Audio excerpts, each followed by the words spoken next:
Happy birthday.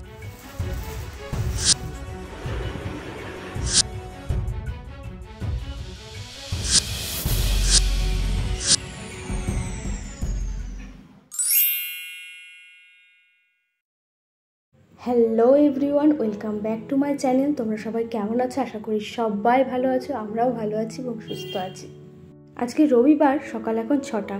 স্নান করে পুজো দিতে চলে এসেছি। সকাল সকাল পুজো দিয়ে দিনটা শুরু করলে মনটা একদম ভালো হয়ে যায়। আজকে একটা বিশেষ দিন। যখন আপনার বিশেষ দিনটা আপনি নিজেই মনে রাখেননি, অথচ আপনার কাছের মানুষেরা মনে রেখেছে, ব্যাপারটা কি সুন্দর লাগে না? হ্যাঁ, আমার সাথেও ঠিক তাই হয়েছিল। সকাল সকাল পুজোটা দিয়ে নিয়েছি। ভগবানের কাছে একটাই প্রার্থনা, আমার কাছের মানুষ সবাইকে যেন আমি ভালো রাখতে পারি, সবাই যেন সুস্থ থাকে, ভালো থাকে।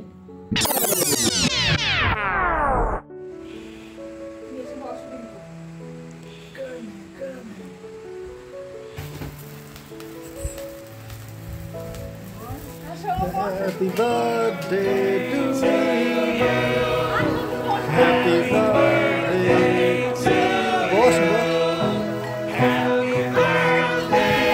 Happy birthday to you. হ্যাঁ,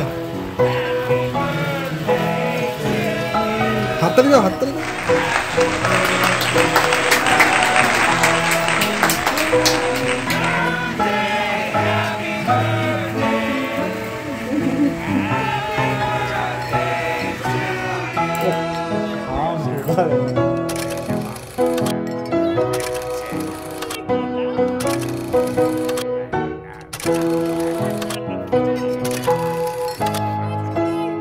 এই ভিডিওটি ছিল কাল রাত 12টার সময়।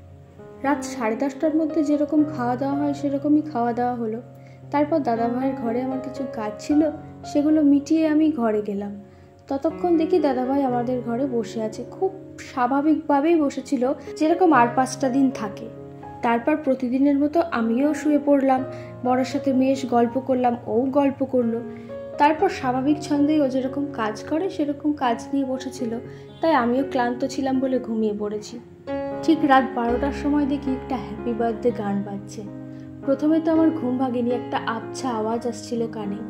তারপর আমার ঘুম ভাঙার পর পিছন ঘুরে দেখি আমার বর বসে আছে, এক গাল হাসি দিয়ে, যে হাসিটা দেখলে আমার মন ভালো হয়ে যায়। তারপর আমাকে হ্যাপি বার্থডে উইশ করলো, বেশ 5 মিনিট আমার সাথে গল্প করলো। স্বাভাবিকভাবে কি হয়, যদি আরও কিছু থাকে, বাইরে কেউ বসে থাকে, তাহলে আমরা তাড়াতাড়ি করে তড়িঘড়ি করে দরজা খুলতে যাই, কিন্তু আমার সাথে এমনভাবে 5 মিনিট সময় দিয়ে কথা বললো যেন মনে হলো এরপরে আর কিছু নেই। 5 মিনিট গল্প করার পর আমাকে বলল, দাঁড়াও, বাইরে কারা ওয়েট করছে দেখি একটু। দরজাটা খুলতেই দেখি আমার শাশুড়ি মা আর আমার দেওর দাঁড়িয়ে আছে। আমার শাশুড়ি মা একটা চেয়ারে বসেছিল আর আমার দেওর হাতে কেক নিয়ে দাঁড়িয়ে আছে। আমি আমার জন্মের পর থেকে কোনোদিন এরকম বার্থডেতে সারপ্রাইজ পাইনি, এই প্রথম। তাও আবার সেই মানুষগুলোর কাছ থেকেই যাদের সাথে আমি সারাক্ষণ থাকি। কখন যে কেক এনেছে, কখন বেলুন ফুলিয়ে রেখেছে, কিচ্ছু দেখতে পাইনি। তারপর দেখি ব্যালকনি থেকে সব বেলুনগুলো বার করে করে বোথ সাইড টেপ দিয়ে সব লাগাচ্ছে। সেই মুহূর্তে আমি ভিডিও করার মতো অবস্থাতেই ছিলাম না। পরের দিন সকালে সব বাজার থেকে শুরু করে সমস্ত কিছু আমার বর করেছে, এমনকি রান্নাটাও আমার শাশুড়ি মা করেছে, সব নিজের হাতে। আমি তাও জোর করে রসুন ছাড়িয়ে দেওয়া এইসবগুলো টুকটাক করেছি, ভাতের চাল ধুয়ে দেওয়া টুকটাকগুলো করেছি। আর সকালবেলা সবাইকে ওই পেটাই পরোটা নিয়ে এসেছিলো, সেগুলো সবাইকে দিয়েছি। আর সারাদিন আমি কোনো কাজ করিনি।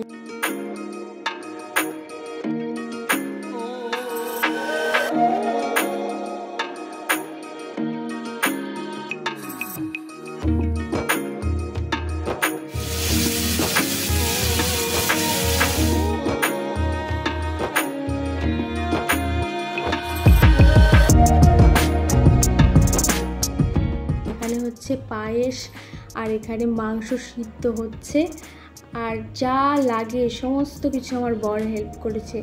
পুরোটা সব শাশুড়ি মা আর বর করেছে। আর আমি একটু রূপচর্চা করছিলাম, এখানে মুখে একটু সব দিয়েছিলাম।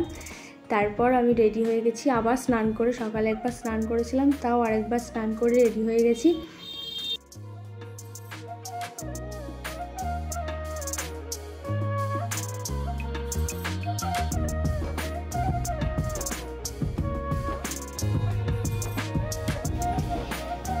করবো, বসবো?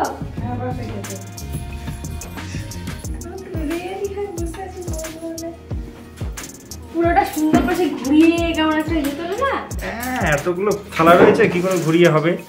আলাদা তো বোঝা যাচ্ছে না কিছু।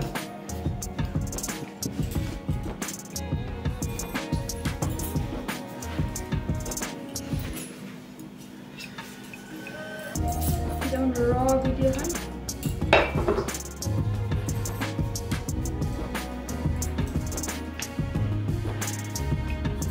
ক্যামেরাম্যান লাগতো না।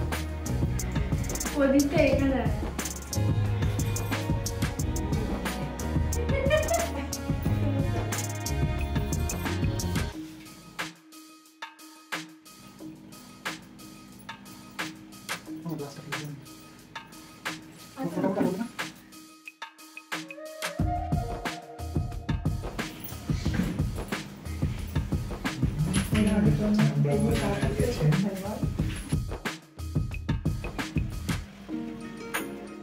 আমি কাউকে ধন্যবাদ দিয়ে ছোট করতে চাই না।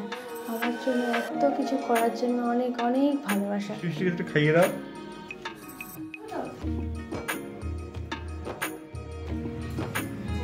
আরো 2 চামচ দাও।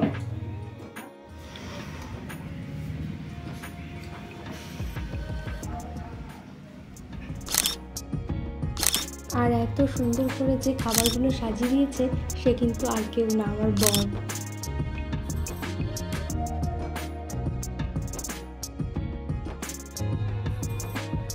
তোমাদের এই নিঃস্বার্থ ভালোবাসা যেন সারা জীবন আমাকে সাহস যোগায়। তোমরা খালি ভালোবাসা আর সাহসটুকু আমায় দিও। দাদা ভাইও কিন্তু মাকে অনেক হেল্প করেছে। ঠাকুরঘর থেকে প্রদীপ, চন্দন সব নিয়ে এসে দিয়েছে। আর জন্মদিনের নতুন পোশাক হচ্ছে আমার এইটা। আর এইটা অনেক আদর ভালোবাসার আমার বরের দেওয়া গিফট। আজ তাহলে এইটুকুই। সবাই ভালো থাকবেন, সুস্থ থাকবেন। দেখা হবে নতুন একটি ব্লগে।